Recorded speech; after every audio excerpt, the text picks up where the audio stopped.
Hey everyone, today we're going to be looking at making radio buttons using variables. The end result, if we jump over to the prototype tab, is this. We have a prototype where we can toggle on a radio. Additionally, there is a section at the bottom which shows us the name of the fruit that we've selected and an opportunity in the right hand corner to reset it to be 0. The way we've set this up is that there's actually two options that you can pick. You can either have radios in the system or radios in the design. And what I mean by this is either we store all the logic in our design system library file, or we store all the logic in our design file. Let's take a look first at the system option, which is pretty simple. We have a radio, and this lives just inside of our system. You'll notice there's actually a slight difference here though. There's only one state. And the reason for that is that the state, or the on or off switch, lives inside our toggle as a Boolean operation.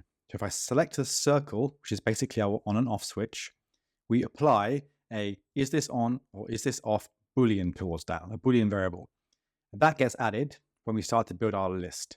So when we start to look at the living in the system option, we have the radio and all the options defined in our design system library. So if I select the apple here, you'll see on the right hand side, there's a string applied to this called string apple. String date, string honeydew, etc.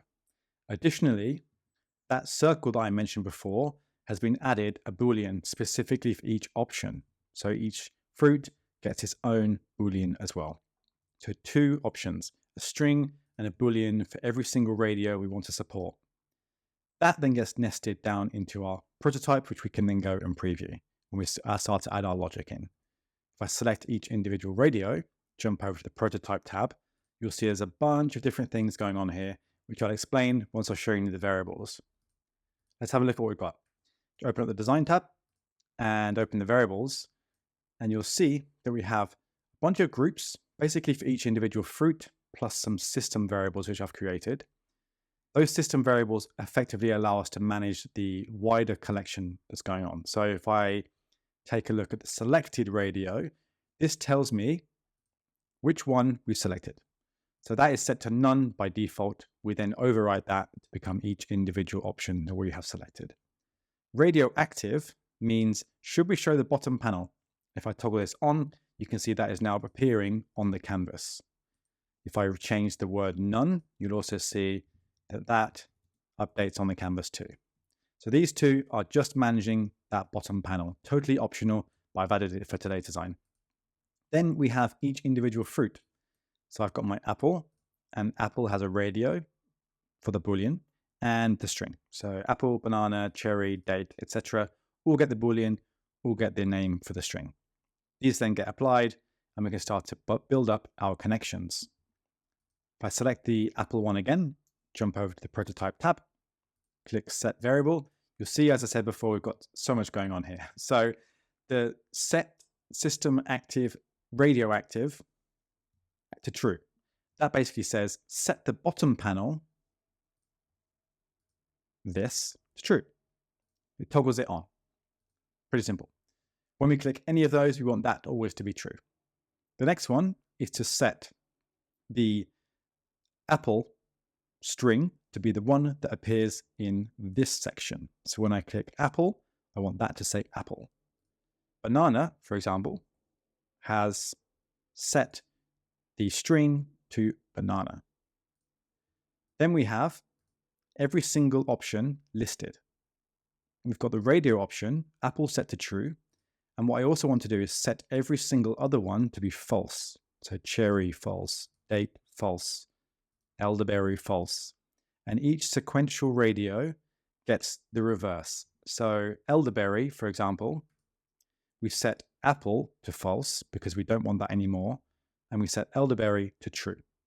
If I go into lemon, we have lemon to true and all the rest to false.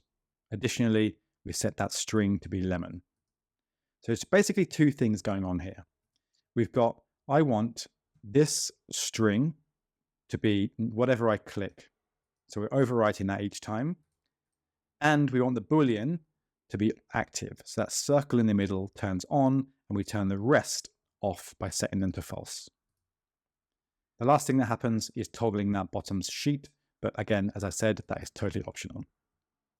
This version, by having it living in the system, means that any designer can just take a copy of this in their design files and use it with all the logic built in. They don't need to customize anything. What is important to note is that we don't use text props on here. So this doesn't have a text property applied because we have a string override on each individual text string. The cons of this are that these are fixed. So if a designer needed 10 options or 12 options, they wouldn't be able to do that unless they came back to the library file and added those extra fruits inside. So there's pros and cons to either approach. The second option is where we use radios in the design. And what I mean by that is that all the action happens in the design file.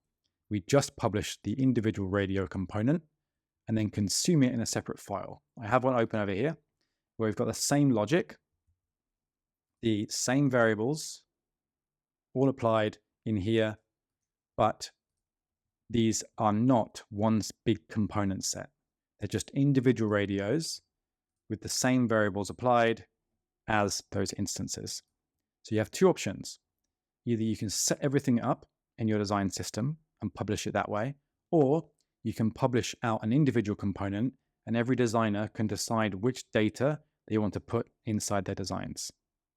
This option has a pro because it's way more flexible. Every designer can decide which variables they want to use.